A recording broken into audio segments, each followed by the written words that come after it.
ഇന്നത്തെ tax tip GST സംബന്ധമായാണ്. വളരെ ചെറിയൊരു കാര്യം. GST രജിസ്ട്രേഷൻ എന്ന് പറയുന്നത് നിങ്ങളുടെ പാൻ GST സൈറ്റുമായി രജിസ്റ്റർ ചെയ്യുകയാണ് ചെയ്യുന്നത്. നിങ്ങളുടെ ബിസിനസ് അല്ല രജിസ്റ്റർ ചെയ്യുന്നത്, മറിച്ച് നിങ്ങളുടെ പാൻ ആണ് GST സൈറ്റുമായി രജിസ്റ്റർ ചെയ്യുന്നത്. ഇങ്ങനെ ചെയ്യുന്നത് കൂടി ആ പാനുമായി ബന്ധപ്പെട്ട എല്ലാ ബിസിനസ്സുകളും, എല്ലാ സാമ്പത്തിക ഇടപാടുകളും, എല്ലാ വരുമാനങ്ങളും GSTയുടെ പരിധിയിലേക്ക് വരുന്നു. GST രജിസ്ട്രേഷൻ എടുക്കുന്ന സമയത്ത് നിങ്ങൾക്ക് ചിലപ്പോൾ ടാക്സ് ഉള്ള ബിസിനസ് ഉണ്ടാകാം, ഭാഗികമായി ടാക്സ് ഉള്ള ബിസിനസ് ഉണ്ടാകാം, ടാക്സ് ഇല്ലാത്തവയും ഉണ്ടാകാം, എക്സ്പോർട്ടും ഉണ്ടാകാം. രജിസ്ട്രേഷൻ എടുക്കുന്നതോടുകൂടി ഇതെല്ലാം GSTയുടെ പരിധിയിലേക്ക് വരുന്നു.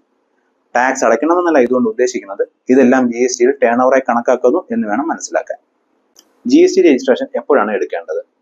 ഇതിന്റെ ഏറ്റവും പ്രധാനപ്പെട്ട കണ്ടീഷൻ നിങ്ങളുടെ വിറ്റുവരവിനെ അടിസ്ഥാനപ്പെടുത്തിയുള്ളതാണ്.